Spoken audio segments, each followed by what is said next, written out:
सामंत साहेब print मीडियासाठी थोडी वेगळी पत्रकार परिषद घ्या. फॅन बंद करून फॅन बंद करा. फॅन बंद फॅन बंद करा. फॅन बंद कर म्हणजे फॅन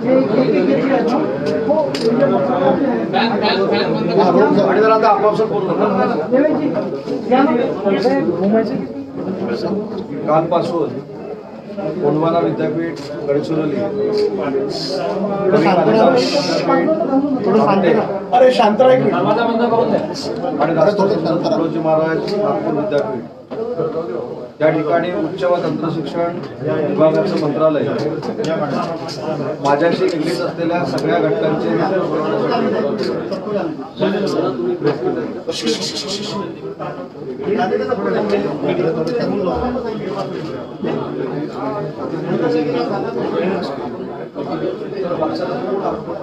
दरवाजा बंद करा आणि शांत राहा. बस काढा खाली कर. खराब होतं हे सामान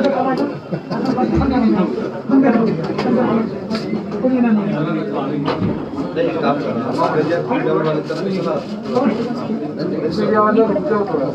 मीडियावाले भी जसं सांगितलं तसं कालपासून गोंडवाना विद्यापीठ गडचिरोली, कवी कालिदास विद्यापीठ रामटेक आणि आपलं विद्यापीठ त्या तिन्ही ठिकाणी उच्च व तंत्रशिक्षण विभागाचं मंत्रालय त्या संबंधित विभागाच्या प्रत्येक घटकाला न्याय देण्यासाठी या परिसरामध्ये आम्ही सगळेच उपस्थित होतो. माझ्याबरोबर माझ्या डिपार्टमेंटचे सगळे अधिकारी, सगळे डायरेक्टर्स देखील उपस्थित होते. नागपूरमध्ये ऑनलाईन आणि ऑफलाईन अशा आमच्याकडे एकूण 2272 तक्रारी त्या प्राप्त झालेल्या होत्या. त्यातल्या 1617 तक्रारी आम्ही आज निकाली लावलेल्या आहेत. आमच्याकडे 342 प्रलंबित आहेत. त्याला काही विविध कारण आहेत. काही मंडळींची कागदपत्र अपूर्ण आहेत, काही प्रस्ताव हे विद्यापीठाकडनं शासनाकडे आलेले नाहीत, काही जॉईंट डायरेक्टरकडनं शासनाकडे आलेले नाहीत, काही डायरेक्टरकडनं शासनाकडे आलेले नाहीत. अशा पद्धतीचे 342 प्रस्ताव आहेत. 302 प्रस्तावामध्ये त्रुटी आहेत. आता या त्रुटी 3 ठिकाणच्या असू शकतात. एक संस्था स्तर, दुसरं ज्यांना ऍप्लिकेशन केलेलं आहे त्याच्यामधली त्रुटी, आणि तिसरी विद्यापीठानं जर आमच्याकडे पाठवलं नसेल आणि विद्यापीठानं त्रुटी काढून संबंधित घटकापर्यंत जर पाठवलेले असेल तर अशा पद्धतीचे 302 प्रकरणं आहेत. आम्ही प्रत्येक दौऱ्यामध्ये थोडंफार किती प्रकरणं निकाली काढली याची टक्केवारी काढतो. तर नागपूरच्या या कार्यक्रमामध्ये आपण जवळजवळ 71% प्रकरणं ही निकाली काढलेली आहेत. एक वस्तुस्थिती खरी आहे की काही ठिकाणी अनुकंपाचा प्रश्न आहे, ज्या मुलांना नोकरी दिली गेली पाहिजे. मी 3-4 ठिकाणी आता जाऊन आल्यानंतर माझ्या लक्षात असं आलंय की नुसता माझा दौरा जाहीर झाल्यानंतर सुद्धा निम्मी प्रकरण निकाली निघतात. त्याचं कारण असं आहे की काही अधिकारी वर्ग असेल किंवा त्या पद्धतीनं काम करणारा वर्ग असेल, हे 2-2, 4-4, 5-5 वर्ष फाईल स्वतःकडे ठेवण्याची प्रवृत्ती ही काही ठिकाणी आपल्याला बघायला मिळते. पण या कार्यक्रमाचं फलितच हे आहे की आज देखील जी 7 प्रकरणं अनुकंप तत्वावर नागपूर विद्यापीठामध्ये सबमिट होती त्यातल्या 2 मुलांना आम्ही नोकरी देण्यामध्ये यशस्वी झालो. रामटेक विद्यापीठ जे आपलं आहे संस्कृतचं, त्या विद्यापीठाच्या कर्मचाऱ्यांना आजपर्यंत म्हणजे कालपर्यंत 7वा वेतन आयोग देणं शिल्लक होतं, प्रलंबित होतं. ती देखील ऑर्डर आज मी त्या विद्यापीठाला दिलेली आहे. मी काल जसं गोंडवाना विद्यापीठामध्ये सांगितलं की 4 संकल्प आम्ही गोंडवाना विद्यापीठाचे केले होते. एक, गोंडवाना विद्यापीठाला 12B देणं, दुसरं 5 कोटीचं डेटा सेंटर सुरू करणं, तिसरं मॉडेल कॉलेज जे नागपूरवरनं तिथे शिफ्ट झालेलं आहे ते सुरू करणं, आणि गोंडवाना विद्यापीठाला एक वेगळा दर्जा जो फॉरेस्टचा आणि ट्रायबलचा मिळवून देणं. त्या 4 गोष्टीवर आम्ही काम करत होतो. ती 3 गोष्टी मार्गी लागल्यात. शेवटची जी गोष्ट आहे ती फक्त प्रलंबित आहे, ती देखील येत्या 2-4 महिन्यामध्ये मार्गी लागणार आहे. पण ह्या सगळ्या गोष्टी नुसता घोषणा करून प्रलंबित आहेत का ह्या बघण्यासाठीचा आजचा माझा दौरा होता. विद्यापीठाने देखील अतिशय चांगल्या कार्यक्रमाचं नियोजन केलं होतं. माझ्याबरोबर नागपूरचे पालकमंत्री नितीन राऊत साहेब देखील उपस्थित होते. दोन्ही आमदार उपस्थित आहेत. ज्येष्ठ या क्षेत्रातल्या लोकांना देखील मला भेटता आलं. विद्यापीठाच्या ज्या काही अडचणी आहेत त्या देखील सोडवता आल्या, विद्यापीठाच्या उत्कर्षासाठी काय करता येईल तो देखील आज आम्ही निर्णय घेतला. आणि तो निर्णय म्हणजे नागपूर विद्यापीठाला 100 वर्ष पूर्ण होत आहेत आणि ही 100 वर्ष पूर्ण झालेलं विद्यापीठ कशा पद्धतीनं डेव्हलप करायचं यासाठी पालकमंत्र्यांच्या अध्यक्षतेखाली आम्ही एका समितीचं गठन केलेलं आहे. त्याच्यामध्ये स्वतः कुलगुरू महोदय असतील, अजून 3-4 लोक या संपूर्ण परिसरातले असतील, विद्यापीठातले असतील, जेणेकरून या वर्षभरामध्ये या विद्यापीठाला चांगल्या पद्धतीनं निधी देऊन किंवा चांगल्या पद्धतीनं नवीन नवीन कार्यक्रम राबवून या 100व्या वर्षी आहे त्याच्यापेक्षा नागपूर विद्यापीठाचा स्टेटस हा जागतिक स्तरावर वाढवण्यासाठी आम्ही सगळे मिळून प्रयत्न करणार आहोत आणि त्याच्यासाठी त्या कमिटीची स्थापना देखील आज आम्ही केलेली आहे. भविष्य निर्माण निधीचे काही प्रश्न प्रलंबित होते ते देखील आपण मार्गी लावले. प्राचार्यांचे काही प्रलंबित प्रश्न होते ते देखील मार्गी लावले. आता काही प्रश्न जे आहेत त्याला मला धोरणात्मक निर्णय घ्यायला लागतील, पण धोरणात्मक निर्णय घेत असताना त्या धोरणात्मक निर्णयाचा परिणाम हा महाराष्ट्र राज्याच्या तिजोरीवर किती होईल याचा देखील मला पूर्ण अभ्यास करावा लागेल. मुख्यमंत्री महोदयांची चर्चा करावी लागेल, उपमुख्यमंत्री महोदयांची चर्चा करावी लागेल आणि त्याच्यानंतरच जे काही धोरणात्मक निर्णय योग्य जे आहेत ते घेण्याचा प्रामाणिकपणाचा प्रयत्न या खात्याचा मंत्री म्हणून मी करणार आहे. मला विशेषतः सगळ्याच ज्यांनी या कार्यक्रमाचं नियोजन केलं, त्याच्यामध्ये विद्यापीठ असेल, माझं डिपार्टमेंट असेल, त्या सगळ्यांचं कौतुक करायचंय, त्यांना धन्यवाद द्यायचे आहेत. आणि नागपूर विद्यापीठाला जास्तीत जास्त चांगल्या पद्धतीने निधी कसा देता येईल, गोंडवाना विद्यापीठाला कसा देता येईल. रामटेक मध्ये तर आज आम्ही निर्णय घेतलाय की ते संस्कृतचं विद्यापीठ आहे ते एकाच ठिकाणी ठेवण्यापेक्षा त्याची 4 उपकेंद्र ही महाराष्ट्रामध्ये करण्याचा आम्ही निर्णय घेतलाय. त्याच्यातलं एक उपकेंद्र हे रत्नागिरीमध्ये असेल, दुसरं उपकेंद्र पुण्याला असेल, तिसरं उपकेंद्र नाशिकला असेल आणि चौथं उपकेंद्र औरंगाबादला असेल. संस्कृत विद्यापीठाचा जो संकल्प आहे तो संस्कृत भाषा ही विकसित झाली पाहिजे, त्याचं संवर्धन झालं पाहिजे हा नक्की आहे, परंतु त्याच्याबरोबर पाली भाषा असेल किंवा प्राचीन भाषा ज्या आहेत आपल्या देशातल्या त्याचा देखील प्रचार आणि प्रसार झाला पाहिजे हे त्याचं उद्दिष्ट आहे. आणि ते विद्यापीठ देखील अतिशय चांगल्या पद्धतीनं काम करत आहे. विद्यार्थ्यांच्या मनातली दुसरी एक जी शंका होती की या सेमिस्टरच्या एक्झाम कशा होणार आहेत, तर त्याच्यावर देखील विद्यापीठाने निर्णय घेतलेला आहे की या सेमिस्टरच्या एक्झाम नागपूर विद्यापीठाच्या त्या ऑनलाईन पद्धतीनं होणार आहेत. अशा पद्धतीचा निर्णय कुलगुरू महोदयांनी आणि त्यांच्या कौन्सिलने घेतलेला आहे.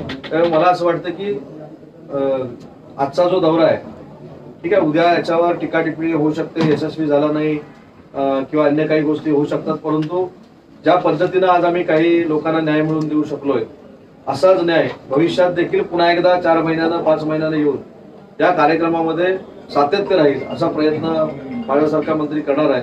आणि म्हणून तुमचं देखील मनापासून अभिनंदन करतो या कार्यक्रमासाठी, तुम्हाला देखील धन्यवाद देतो. आपण देखील चांगल्या पद्धतीने याची काही दिवस प्रसिद्धी केली त्याबद्दल आपल्या सगळ्यांचे देखील आभार मानतो.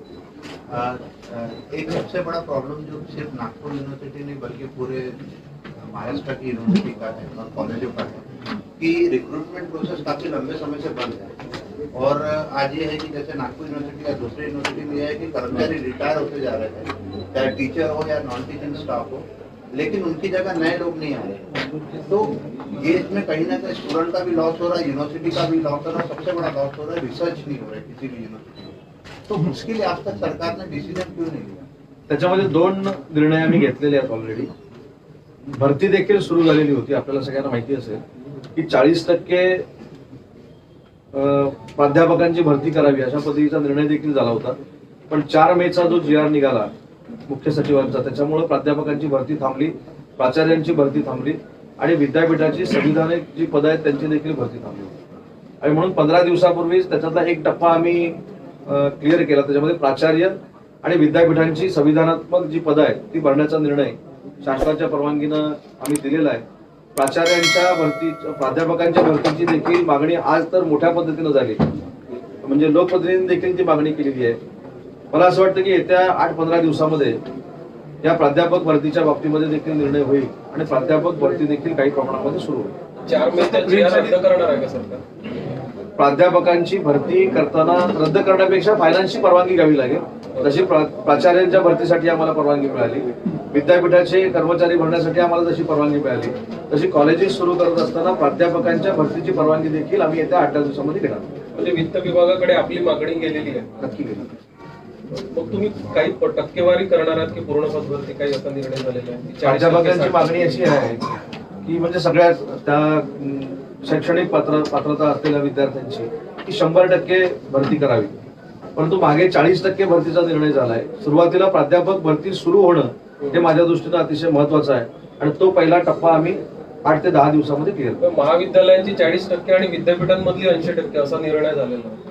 विद्यापीठांमधली पण रखडलेली आहे. नाही, तसं बघायला गेलं तर अनेक निर्णय झालेले होते, पण त्याची अंमलबजावणी किती झाली काय नाही झाली याच्यावर तर मी बोलतो, परत राजकीय बोलल्यासारखं होईल आणि म्हणून मी त्याच्यावर मी बोलत नाही. असे अनेक निर्णय झाले, नागपूरसाठी देखील अनेक निर्णय झाले. तर मला त्याच्यावर राजकीय काय बोलायचं नाही, परंतु मी जे आपल्याला शाश्वत सांगितलेलं आहे ती भरती येत्या 8-15 दिवसामध्ये सुरू करण्याचा आमचा प्रयत्न आहे. पण त्याच्यात मराठा आरक्षणाचा प्रश्न आहे.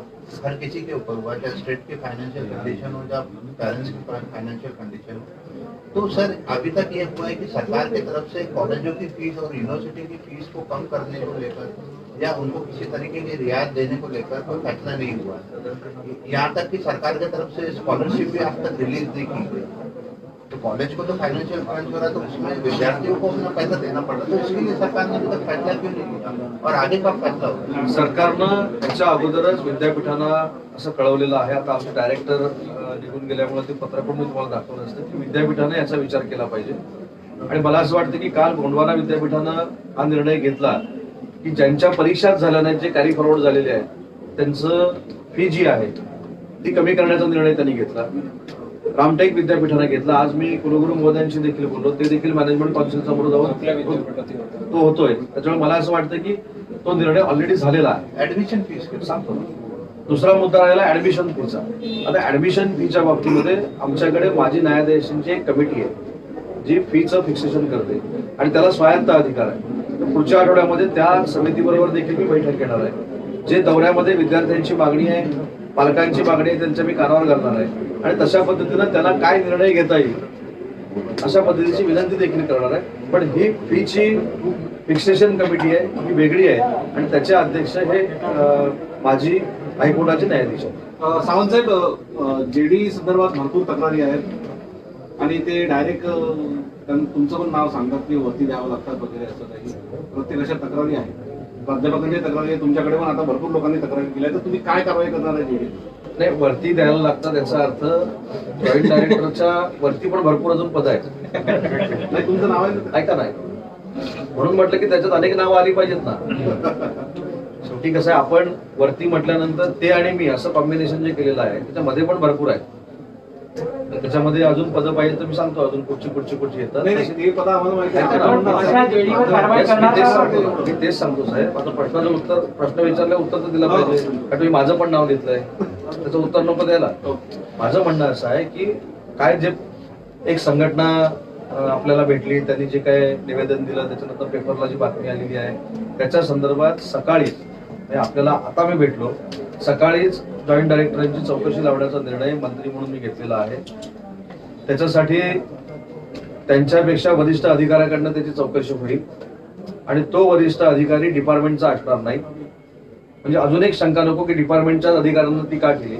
त्याच्यामुळे तो अधिकारी हा प्रधान सचिव स्तरावरचा असेल आणि तो येऊन आम्ही शासनाची परवानगी घ्यावी लागेल. कारण दुसऱ्या विभागाचा एखादा प्रधान सचिव जर चौकशीसाठी नेमायचा असेल तर त्याची सामान्य प्रशासनाकडनं मंजुरी घ्यावी लागते. पण चौकशी नक्की होणार आणि त्याच्यामध्ये जर ते दोषी निघाले, ऐका ना साहेब, आता पेपरवरच्या बातमीनं वाचले मी, त्याला काहीतरी प्रोसिजर आहे ना, काहीतरी प्रोसिजर आहे. अशी पेपरला बातमी आली किंवा अन्य काही झालं म्हणून ताबडतोब मी ऑन दी स्पॉट काही निर्णय घेऊ शकत नाही. काहीतरी त्याला कायदा आहे. म्हणून कायद्याच्या त्या फ्रेममध्ये बसून त्याच्यामध्ये दोषी जर आमचे सहाय्यक संचालक आढळले तर त्यांच्यावर कडक कारवाई केली जाणार. सर, काही टाइम बाउंड राहणार आहे का ती एन्क्वायरी? किती दिवसात कंप्लीट? 15 दिवसात.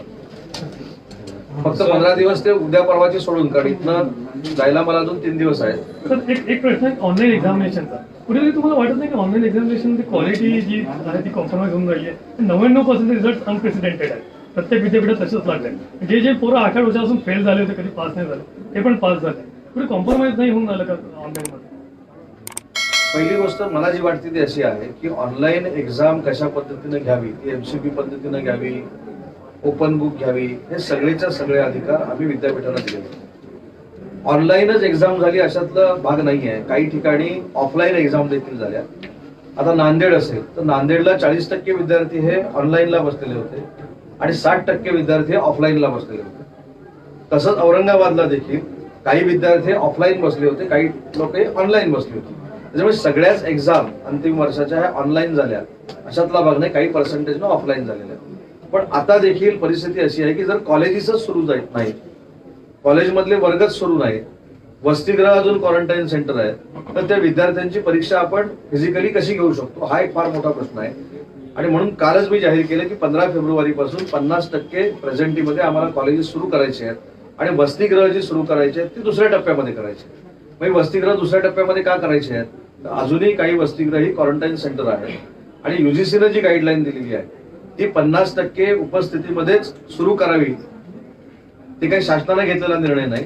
आणि तुमच्या वसतिगृहाच्या बाबतीमध्ये युजीसीचं असं म्हणणं आहे की जर एका रूम मध्ये 4 विद्यार्थी राहत असतील तर त्या रूम मध्ये एकच विद्यार्थी ठेवायचा. त्याच्यामुळे 400चं जर वसतिगृह असेल तर तिथे 100 विद्यार्थीच ठेवायचे आणि ते सॅनिटाईज किती वेळा करायचंय किंवा काही युजीसीनं पूर्ण गाईडलाईन घातलेली आहे. त्याच्यामुळे त्याची परिपूर्तता झाल्यानंतरच आपल्याला वसतिगृह सुरू करावी लागतील. माझा प्रश्न क्वालिटीवर होता. सांगतो ना. आणि त्याच्यामुळे ऑनलाईन एक्झाम होत आहे. आता ऑनलाईन एक्झाम होत असताना त्याच्यामध्ये क्वालिटी नाही हे म्हणणं फार चुकीचं आहे. कारण ज्या पद्धतीनं आता काही आपण म्हणतो की यशवंतराव मुक्त विद्यापीठ कसंही पुस्तक घेऊन बसावं असं काहीतरी लोकांच्या संकल्पना, काही विद्यार्थ्यांच्या कल्पना असतात. पण यशवंतराव मुक्त विद्यापीठानं देखील ऑनलाईन एक्झाम घेतली. त्याच्यामध्ये सुद्धा त्या विद्यार्थ्यानं 3दा जर इकडे तिकडे बघितलं तर पेपर लॉक झाला. बरोबर आहे ना? आणि आपल्याकडे पण बहुतेक सगळीकडे झालं. अशा किती नाही नाही सर, लोकांना ते आपले जे प्रॉक्टरिंग बंद केलं होतं कारण खूप प्रॉब्लेम झाले. त्याच्यात कारवाई नाही होत. मोबाईल त्याच्यामध्ये प्रॉब्लेम कारवाई कशी होणार नाही, ना? पण प्रॉक्टरिंगचं आपल्याकडे बंद केलं होतं ना. मी काय सांगितलं, काही ठिकाणी झालं. ऑनलाईन हा पर्याय आहे, कोविडसाठी निवडलेला पर्याय आहे. त्याच्यामुळे विद्यार्थ्यांचा आणि प्राध्यापकांचा संवादच होणार नाही असं कुठं झालेलं नाही. आणि कोविड जाणारच नाही असं काही नाही. कोविड गेल्यानंतर प्राध्यापकांचा विद्यार्थ्यांचा संवाद व्यवस्थितरित्या सुरू होईल. पूर्वीसारखी कॉलेजेस सुरू होतील आणि त्याच्यानंतर फिजिकली ज्या एक्झाम घ्यायच्या आहेत त्या देखील सुरू होतील. सर ऑनलाईन पण मध्ये क्वालिटी नाही हे म्हणणं चुकीचं आहे. ऑनलाईन मध्ये पण पर्याय आहे. जसं IIT घेतात किंवा नीटचे एक्झाम्स घेतात कम्प्युटरवर बसून. त्यांच्या एक्झाम्स तेवढाच टफ होतात. या वर्षीची फायनल एक्झाम IIT ची झालीच नाही. काही जेई मेन्स बोलले. तर तुमचा आदर ठेवून सांगतो. नाही नाही जेईची कशी झाली? एंट्रन्स म्हणतो आम्ही. हा. नाही जेईची एक्झाम ही फिजिकली पण झाली, फिजिकली झाली. पण जेईची एक्झाम ही सलग 8 दिवस नव्हती. जेईची एक्झाम जे काय 38,000 40,000 विद्यार्थी होते महाराष्ट्रातले ते एकाच दिवशी एकत्र आले आणि घरी गेले. ह्या ज्या एक्झाम आहेत बरोबर ना, ती एक्झाम सोमवारी झाल्यानंतर विद्यार्थ्यांची एक्झाम संपत नाही. त्याला परत मंगळवारी यावं लागतं, त्याला परत बुधवारी यावं लागतं, त्याला परत ही सलग असणारी परीक्षा आहे. जेई असेल, नीट असेल किंवा म्हणजे CET असेल, हा विद्यार्थी एकदाच येतो आणि तो घरी जातो. आणि त्यांची संख्या देखील फार कमी आहे. सर एक सवाल जैसे कॉलेज खोल रहे हैं आप लोग, तो सर एक हालांकि आपने गाइडलाइन दी है कि 50% प्रेजेंटेशन का हिसाब से, अगर मान लीजिए कोई स्टूडेंट कॉलेज आता है और अगर उसको कोविड होता है और अनफॉर्चुनेटली तो क्या राज्य सरकार की तरफ से कोई बच्चों की सुरक्षा के लिए? त्याच्यासाठी ऑलरेडी विमाची योजना देखील आहे. त्याचा मी तुम्हाला फॉर्म्युला जो आहे तिकडे घेऊन देऊ आपण. पण माझं म्हणणं आहे की असं आपण बोलूयाच नको. आपण असं शुभेच्छा देऊया विद्यार्थ्यांना की सगळेच्या सगळे विद्यार्थी फिजिकली येतील आणि कोणी बाधित न होता परत घरी जातील. आणि त्यासाठी विमा योजना आहे. राज्याची सध्या सर राज्याची फायनान्शियल कंडिशन खराब आहे. अशा स्थितीत तुम्ही म्हणता की 15 दिवसात वित्त विभागाची परवानगी मिळेल, बट सोर्स हे सांगतात की वित्त विभाग सध्या परवानगी देण्याच्या स्थितीत नाहीये. अशा याच्यात आपण काय कराल मग पुढे? याला जोडून मराठा आरक्षणाचा पण प्रश्न मराठा आरक्षणाचा तो जोडूनच आहे. अशा याच्यात आपण काय कराल? तुम्हाला कुठच्या सोर्सनं माहिती मिळाली मला माहिती मंत्रालयातले सोर्स ऐका ना, तुमच्याच पक्षाचे. ते काय म्हणतात, तुम्ही प्रश्न विचारला तर ऐकलं पाहिजे. तुमचा सोर्स माझ्यापेक्षा कदाचित मजबूत असेल, पण प्राध्यापकांची किंवा प्राचार्यांची सुद्धा भरती होणार नाही असं सोर्सनं सांगितलेलं होतं. की आपण प्राचार्यांची 260 प्राचार्यांची भरती सुरू केली, अजून 300 लोकांची करणार आहोत. संविधानाची पदं आहेत युनिव्हर्सिटीची ती देखील भरणार नाहीत असं आपण म्हटलं होतं. सोर्सनं कदाचित सांगितलं असेल, ते देखील आपण सुरू केलेले आहे. आणि कोविडच्या सगळ्या पार्श्वभूमीवर गोंडवाना विद्यापीठ, रामटेक यांना खासबाब म्हणून सुद्धा विद्यापीठांना कर्मचारी भरण्याच्या आम्ही ऑर्डर्स दिलेल्या होत्या आणि त्यांची देखील भरती सुरू आहे. आता मराठा आरक्षणाच्या संदर्भामध्ये जो निर्णय सांगितला तो बरोबर आहे. पण त्याच्यामध्ये सुद्धा काय मार्ग काढता येईल हे विभाग नक्की निर्णय घेईल. तर एक महत्वाचा प्रश्न असा आहे की तुमच्या मंत्रालयाने आता कायदा सुधारणा समिती केलेली आहे. नवा कायदा असताना कायदा सुधारणा समितीची का गरज पडली आपल्याला? आणि दुसरा त्याला जोडून प्रश्न की विद्यापीठाच्या इतिहासात कधीच विद्यापीठाच्या स्वायत्ततेवर कधी असं नाही झालं की राज्य सरकारने कुलसचिव किंवा कुठली पदं नेमली. यावेळेस अशी काय गरज निर्माण झाली की राज्य सरकारने कुलसचिवांची पदं स्वतःहून आधी एक मी तुम्हाला GR पाठवतो स्वतः. युनिव्हर्सिटीच्या एज्युकेशनल ऑटोनॉमीवर कुणीही घाला घातलेला नाही आणि तो घालण्याचा अधिकार देखील नाही. कुलगुरू मोदयांनी देखील सांगावं कधी त्यांनी सिलेबस असा करावा, त्यांनी 2 वर्षाची 3 वर्ष करावी, 3 वर्षाची 4 वर्ष करावी. इव्हन आता सुद्धा विद्यापीठाच्या बाबतीमधल्या ज्या तक्रारी होत्या त्या देखील सन्मानपूर्वकच मी कुलगुरू मोदयांना बाजूला बसून सांगितलं. त्याच्यामुळे त्यांच्यावर कुठं बर्डन आणलं किंवा काय हा भाग नाही. आता जे नियुक्ती आपण केलेली आहे तो कायद्यामध्ये तरतूद आहे. आणि काय आपण मुंबई न्यायालयात बाजू मांडण्यात कमी पडलो का? सांगतो मी सगळं सांगतो, अर्धवट काही ठेवणार नाही, काळजी करू नका. तर नागपूरमध्ये जी नियुक्ती झाली ती नियुक्ती कायद्याला धरून झालेली आहे. मुंबईतली देखील नियुक्ती कायद्याला धरून झालेली आहे. परंतु हायकोर्टानं ज्यावेळी आमच्या डिपार्टमेंटकडे म्हणणं मागितलं आणि तारीख दिली ती अतिशय जवळची होती आणि म्हणून कदाचित आमचं डिपार्टमेंट तिथं कमी पडलं असेल त्यांचा मुद्दा मांडायला. पण जी नियुक्ती केलेली आहे ही 100% गव्हर्नमेंटच्या कायद्यानुसारच केलेली आहे. हे पहिल्या प्रश्नाचं उत्तर. आणि दुसरं आपण सांगितलं की जी कायद्यामध्ये अमेंडमेंट करण्यासाठी आम्ही समिती नेमलेली आहे 2016. कायद्यामध्ये बदल हा काय फक्त ह्याच वर्षी होतो याच्यातला भाग 2016ला पण झाला. आणि 2016ला जो बदल झाला तो कशा पद्धतीने झाला माझ्यापेक्षा कदाचित तुम्हाला माहिती असेल. मला त्या खोलात देखील जायचं नाही. 2016ला हा बदल करताना आम्ही काही दृष्टिकोन डोळ्यासमोर ठेवलेले आहेत की नवीन शैक्षणिक धोरण आता जाहीर झालेलं आहे.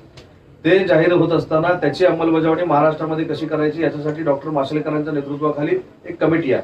ती वेगळ्या पद्धतीनं काम करते. आणि सुखदेव थोरात साहेब जे UGCचे माजी अध्यक्ष आहेत त्यांच्या अध्यक्षतेखाली ऍक्ट अमेंडमेंट कमिटी आपण स्थापन केलेली आहे. ती विद्यार्थी हा केंद्रबिंदू मानूनच केलेली आहे. नवीन शैक्षणिक धोरणामध्ये काही बदल पाहिजे असतील तर ते कसे आवश्यक आहेत, विद्यार्थ्यांचे काही प्रश्न असतील तर ते कसे आवश्यक आहेत. मला असं वाटतं की प्रत्येक कुलगुरूंबरोबर ही कमिटी बोललेली आहे. त्याच्यामुळे कुलगुरूंचे अधिकार कमी करावे किंवा अन्य काही करावं हा अजिबात नाही. उलट कुलगुरूंना विश्वासात घेऊन कमिटी काम करते अख्ख्या महाराष्ट्रामध्ये. त्याच्यामुळं नवीन जे शैक्षणिक धोरण येतंय त्याच्यामध्ये बदल झाले तर ऍक्ट मध्ये बदल काय करायचे, विद्यार्थ्यांना केंद्रबिंदू मारून अजून नवीन जर काय धोरण आणायचं असेल तर अमेंडमेंट करावं लागतं. त्याच्यामुळे ह्याच्यात कुठचाही राजकीय हेतू नाही.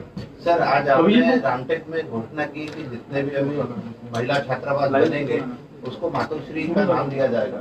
और आज नितिन राउत ने ही आपके भाषण के बाद में तुरंत उसके ऊपर एक तरीके से ऑब्जेक्शन भी दिया है कि मातोश्री जो नाम है उसको लेकर उनको थोड़ी सी एक आपत्ति उन्होंने जताई है. मी क्लिअर कट सांगतो, त्याचं भाषणाचं जर रेकॉर्डिंग असेल तर मुद्दाम आपण बघा. कुठेही गैरसमज नको किंवा तुमचा कोणी जर गैरसमज करून दिला असेल तर मी दूर करतो. मैं प्रोग्राम में था नाही असं कुठेही नाही. कदाचित आपण ते व्हिडिओ तो पाहिजे तर राऊत साहेबांचा मी सगळ्यांना दाखवतो आणि त्याच्यानंतर तुम्ही तुमचं मत बनवा की नितीन राऊत साहेब काय बोलले. मी असं सांगितलं, त्याच्यामध्ये कुठेही टीका टिप्पणी किंवा काही झालं नाही. मातोश्री वसतिगृह स्थापन झाल्यानंतर ही संकल्पना वरखेडे म्हणून आमचे जे व्हाईस चान्सलर आहेत त्यांनी मांडली. त्याच्यावर मी असं म्हटलं की मातोश्री म्हणजे मातृछाया, जे विद्यार्थी असतील किंवा विद्यार्थिनी असतील हे घरात जे आईप्रमाणे प्रेम मिळतं तेच वसतिगृहामध्ये मिळावं म्हणून मातोश्री हे जे नाव त्यांनी रेकमेंड केलेलं आहे ते खरोखरच योग्य आहे आणि तेच नाव आम्ही नवीन होणाऱ्या सगळ्या वसतिगृहांना देऊ. त्याच्यावर ते बोलले.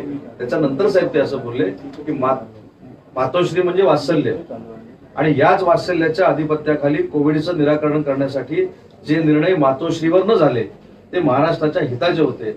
अशा पद्धतीचं ते भाषण होतं आणि ते पुढचं मी सांगत नाही पण राजकीय होणार. कुठेही नितीन राऊत साहेबांनी याला आक्षेप घेतलेला नाही.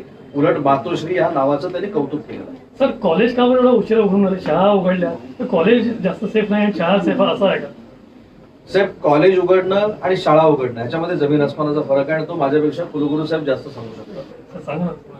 मुद्दा असा आहे की ज्या पद्धतीनं कोविडचा फैलाव आपल्याकडे झाला त्यावेळी आपली कॉलेजेस वसतिगृह ही सगळी आपण क्वारंटाईन सेंटर केलेली होती. ही क्वारंटाईन सेंटर असताना त्याच्यामध्ये पेशंट होते करोनाचे आणि करोनाचा प्रोटोकॉल काय होता आपल्याला माहिती आहे. दुसरी महत्वाची गोष्ट अशी आहे की ज्यावेळी 18 वर्षाच्या किंवा 16 वर्षाच्या वरची मुलं ही कॉलेजमध्ये येतात तर ती जास्त पद्धतीनं करोना बाधित होऊ शकतात. हे माझं म्हणणं नाही, हे हुचं म्हणणं आहे. म्हणजे बरोबर ना, वर्ल्ड हेल्थ ऑर्गनायझेशनचं म्हणणं आहे. आणि म्हणून अशा वेळी हे सगळं चालू असताना आपणच त्यांना कोविडच्या दाढेमध्ये येऊन उभं करायचं, हे महाविकास आघाडीला पटलं नसल्यामुळं हा फक्त कॉलेज उशिरा सुरू करण्याचा आम्ही प्रयत्न केला. पण कुठेही एज्युकेशन थांबलंय अशातला भाग नाही. तुम्ही कुठेही जाऊन जरी चौकशी केली तरी चालेल. ऑगस्ट सप्टेंबर पासून फर्स्ट इयर सोडून जे वर्ग भरतात ते ऑनलाईन चालू आहेत आणि त्यांच्या देखील परीक्षा घेणं सुरू आहे. फर्स्ट इयर जे आता सुरू होईल त्याचा भले सिलेबस कमी करावा लागला थोडा, तरी कमी करायला विद्यापीठं तयार आहेत, अशी माझी एक बैठक सगळ्या कुलगुरूंबरोबर 3-4 दिवसापूर्वी VC-वर झालेली आहे. एग्जाम्स क्या होणार, रेग्युलर एग्जाम्स क्या इंजीनियरिंग होणार? एजुकेशन का जो स्टेटस है अपने यहाँ लगातार है, टेक्निकल एजुकेशन का स्टेटस लगातार गिरते जा रहा है. अब बच्चे जो है पॉलिटेक्निक, इंजीनियरिंग या दूसरे MBA जैसे कोर्स में यहाँ एडमिशन लेने से बच रहे हैं, और जिसकी वजह से लगातार सीटें वैकेंट जा रही है. तो आज तक इसके ऊपर मला असं वाटतं की महाराष्ट्राच्या तांत्रिक शिक्षणाच्या इतिहासामध्ये यावेळी पॉलिटेक्निकच्या जागा जेवढ्या भरलेल्या आहेत तेवढ्या कधीच भरलेल्या नाही. सर वैकेंट भी बहुत ज्यादा है. ठीक आहे, वेकेंट है लेकिन वो कम हो गया ना पर्सेंटेज उसका. हे कशासाठी झालं तर आमच्या म्हणजे वाघ सर असतील तर तुम्हाला ते व्यवस्थित सांगतील डायरेक्टर म्हणून, आम्ही एक कोविडमध्ये मोहीम राबवली की डिप्लोमाला आल्यानंतर विद्यार्थ्यांना काय फायदा होऊ शकतो. आणि ती मोहीम राबवल्यानंतर आज विद्यार्थ्यांची वाढलेली संख्या ही जवळजवळ 16 ते 18% आहे. और इंजीनियरिंग में इंजिनिअरिंगमध्ये सुद्धा वाढले ना. एक जो निर्णय आजपर्यंत झाला नव्हता, AICTE नॉर्म्स काय आहेत की ओपन जर असेल तर त्याला 45% ऍडमिशन मिळाली पाहिजे आणि आरक्षणातला असेल तर त्याला 40% मिळाली पाहिजे. पण कोणीतरी असा एक निर्णय घेतला की आपली शैक्षणिक स्तर वाढवण्यासाठी की 50% ओपनला आणि आरक्षिताला 45%. आणि म्हणून आपल्याकडचे जवळजवळ 80,000 ते 1,00,000 विद्यार्थी हे परराज्यांमध्ये शिकायला जायचे. आज आम्ही निर्णय AICTE प्रमाणे घेतला, ओपन हा 45%वर आणला आणि आरक्षित आहे तो 40%वर आणला. किमान त्यातल्या निम्म्या जागा या भरलेल्या आहेत महाराष्ट्रातल्या, आणि जो ओघ ह्या पर्सेंटेजसाठी परराज्यामध्ये जायचा होता तो थांबलेला आहे. सर, ऑनलाईन एक्झाम तुम्ही सांगितलं की आता होणार रेग्युलर, पण या का बरं उशिरा झाला? जर ऑनलाईनच घ्यायचं होतं तर तुम्ही आधी पण करू शकत होते डिसेंबर जानेवारीमध्ये. सर, आपण दोन गोष्टीची थोडी गफलत करतो. शासन परीक्षा कधी घ्यायच्या हे ठरवत नाही. नाही, शासन नाही ठरवत, पण विद्यापीठ विद्यापीठानं थांबलं already होतं. ठरवलेलं आहे. त्यांचा अभ्यासक्रम ज्यावेळी संपेल त्यावेळी ते घेणार ना. कारण ज्या पद्धतीनं कॉलेजेस लेट सुरू झाली त्याच्यामुळे 1-2 महिने परीक्षा पुढे जाणार आहे. आपण जर परदेशातला अभ्यास केला तर काही लोकांनी 1 डिसेंबरला अकॅडमिक इयर सुरू होईल म्हणून सांगितलं होतं त्यांचं. आजपर्यंत प्रोसेस पण सुरू झाली नाही. त्याच्यात UGCनं जी गाईडलाईन दिलेली आहे ती पण कुलगुरू महोदयांना माहिती आहे की सगळी ऍडमिशनची जी प्रोसेस आहे ती 31 जानेवारीपर्यंत पूर्ण करून 15 फेब्रुवारीपर्यंत तुम्ही कॉलेजेस सुरू करा. याचा अर्थ UGCचं पण म्हणणं आहे की फेब्रुवारीमध्येच कॉलेजेस सुरू होणार आहे. तर आमचं काही शासन म्हणून वेगळं मत नाही त्याच्यामध्ये. सर, गोंडवाना विद्यापीठाला मागच्या शासनाने विशेष बाब म्हणून काही पदांची भरती दिली, PRO सह वेगळे पद होते. त्यांची मग भरती प्रक्रिया झाली, निवड झाली, मुलाखती झाल्या आणि नॉट फॉर सुटेबल म्हणून भरतीच घेतली. ते तेव्हापासून म्हणजे नॉट फॉर सुटेबल म्हणून बाकीच्या नाही, तुमचा मुद्दा बरोबर आहे. बाकीच्या पदांसाठी ही गोष्ट निर्माण झाली नाही, पण PRO साठी झाली. बरोबर. PROचं पद जाहीर केलं गेलं, त्याचे इंटरव्ह्यू घेतले गेले, त्याच्या परीक्षा काहीतरी घेतल्या गेल्या, त्यांच्या कमिटी समोर त्यांचं सिलेक्शन झालं आणि ज्या दिवशी संध्याकाळी सिलेक्शन करून PROचं नाव जाहीर करायचं होतं त्यावेळी ते थांबवण्यात आलं. काल देखील तिथल्या पत्रकारांनी विचारलं की ही अशी का सिस्टीम झाली. त्याच्यावर आम्ही खुलासा मागितल्यानंतर त्यांनी असं सांगितलं की शासनाकडे परवानगी मागितलेली आहे. तर त्यांनी शासनाकडे काही परवानगी मागितलेली नाही. ऑलरेडी शासनानं परमिशन दिलेली आहे. थोडा त्यांचा गैरसमज असा झाला होता की 4 मेचा जो GR आहे तो त्या पदासाठी त्यांना लागू आहे म्हणून त्यांनी ती भरती केलेली नाही. पण येत्या 8 दिवसामध्ये परत त्यांनी जाहिरात काढतो म्हणून सांगितलं. सर, स्कॉलरशिप का मुद्दा काफी समय से चल रहा है. सर, ST हो या ST हो या OBC हो, इनकी स्कॉलरशिप अभी तक रिलीज नहीं है. कई बच्चे ऐसे जो पढ़ के चले जा चुके लेकिन उनके डॉक्यूमेंट आज जो कॉलेज में इसलिए पता है कि स्कॉलरशिप स्कॉलरशिप 3 विभागाकडनं दिली जाते. एक माझ्या विभागाकडनं दिली जाते, एक OBC डिपार्टमेंटकडनं दिली जाते आणि एक सामाजिक न्यायकडनं दिली जाते. मला असं वाटतं की मी त्या मंत्री महोदयांना देखील विनंती करेन, पण ज्या दिवशी माझ्या डिपार्टमेंटला 680 कोटी रुपये शिष्यवृत्ती आली त्याच्या पुढच्या 48 तासामध्ये राजश्री शाहू महाराज जी शिष्यवृत्ती आहे ती संस्थांच्या आणि विद्यार्थ्यांच्या अकाउंटमध्ये जमा झाली. आता काही ठिकाणी आधार कार्डचे नंबर आणि मोबाईल नंबर हे विद्यार्थ्यांचे जुळत नसल्यामुळे काही ठिकाणी तांत्रिक बाब असू शकते, पण बहुसंख्य विद्यार्थ्यांच्या खात्यावर माझ्याकडची जी शिष्यवृत्ती आहे ती जमा झाली. सर एक प्रश्न आहे, सर एक प्रश्न आहे. नागपूर विद्यापीठाला एक ॲम्फिथिएटर मिळालं होतं वसंतराव नाईकच्या नावाने. ते बऱ्याच वर्षापासून प्रलंबित होतं, पण यावेळेला नागपूर विद्यापीठाला करायला दिलं होतं, जागा फायनल झाली आणि अचानक ते कॅन्सल झालं. तर तुम्हाला काही आयडिया आहे का त्याच्याबद्दल की काय का ते मी माहिती घेईन. आणि ते जर फायनल झालं असेल हां सर सांगतील तुम्हाला. ते कधी रद्द झाले त्याची तारीख मी शोधेन. आणि आता नाही, विद्यापीठाला नाही मिळून राहिलं, कारण जागा महाविकास फायनल आघाडीचं झाली. सरकार असल्यामुळे वसंतराव नाईक साहेबांच्या नावानं जर जाहीर झालेलं सभागृह असेल तर ते बांधलंच पाहिजे. आणि ते का रद्द झालं आम्ही विचारून घेऊ. Thank you sir.